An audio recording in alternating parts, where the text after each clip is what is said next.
रविवार के दिन स्त्री सहवास तथा तिल का तेल खाना और लगाना निषिद्ध है। ब्रह्मपुराण ब्रह्मखंड।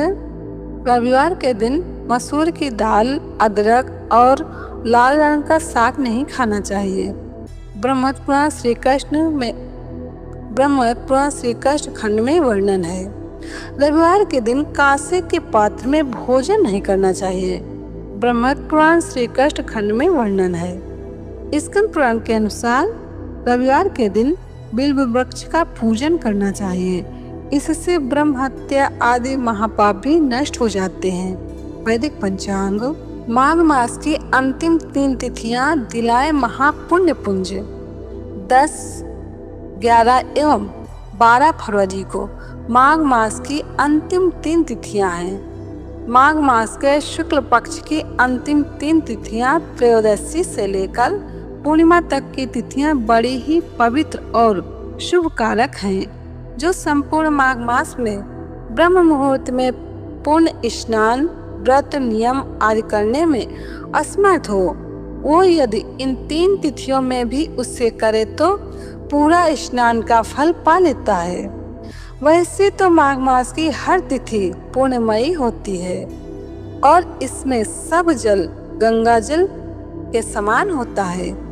सतयुग में तपस्या से जो उत्तम फल होता था और त्रेता में ध्यान के द्वारा और द्वापर में भगवान की पूजा के द्वारा और कलयुग में दान स्नान के द्वारा तथा द्वापर, त्रेता, सतयुग में पुष्कर, कुरुक्षेत्र, काशी, प्रयाग में 10 वर्ष शुद्धि, संतोष आदि नियमों का पालन करने से जो पुण्य फल मिलता है, वो कलयुग में माघ मास में अंतिम 3 दिन त्रयोदशी, चतुर्दशी और पूर्णिमा को प्रातः स्नान करने से सहज में ही मिल जाता है।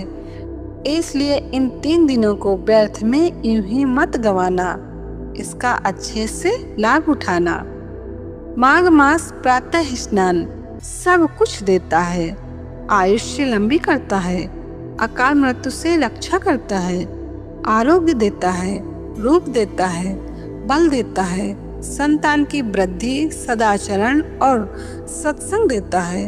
वृत्तियां निर्मल होती हैं और विचार ऊंचे होते हैं। अक्षय धन जिसका कभी क्षय न हो, रुपया पैसा भी बरकत वाला हो जाता है और विद्या भी अक्षय धन में बदल जाती है। सकाम भाव से स्नान करते हैं तो मनोवांछित फल की भी प्राप्ति होती है। निष्काम भाव से भगवान की प्रीति पाने के लिए स्नान करते हैं तो वह भी सहज में प्राप्त हो जाता है। माघ मास स्नान, सत्संग, स्नान जिसने किया उसे नरक का डर नहीं रहता है। दरिद्रता और पाप उसके छू हो जाते हैं। ईश्वर प्राप्ति ना भी करनी हो तो भी माघ मास का स्नान स्वर्ग लोक तो तुम्हारा सहज में ही रिजर्व करा देता है। जो माघ मास की अंतिम 3 तिथियों में गीता, श्री विष्णु सहस्रनाम, भागवत शास्त्र का पठन व श्रवण करता है, वो महापुण्यवान हो जाता है।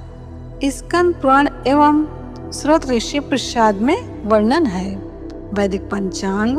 वराह तिल द्वादशी 9 फरवरी 2025 रविवार को वराह तिल द्वादशी है।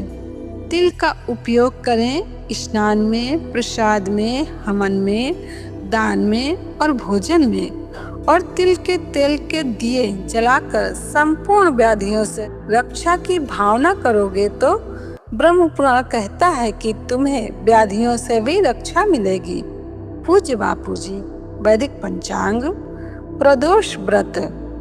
हिंदू पंचांग के अनुसार प्रत्येक महीने की दोनों पक्षों की त्रयोदशी तिथि पर प्रदोष व्रत किया जाता है। ये व्रत भगवान शिव जी को प्रसन्न करने के लिए किया जाता है। तो इस बार 9 फरवरी रविवार को प्रदोष व्रत है। इस दिन भगवान शिव जी की विशेष पूजा की जाती है। वैदिक पंचांग।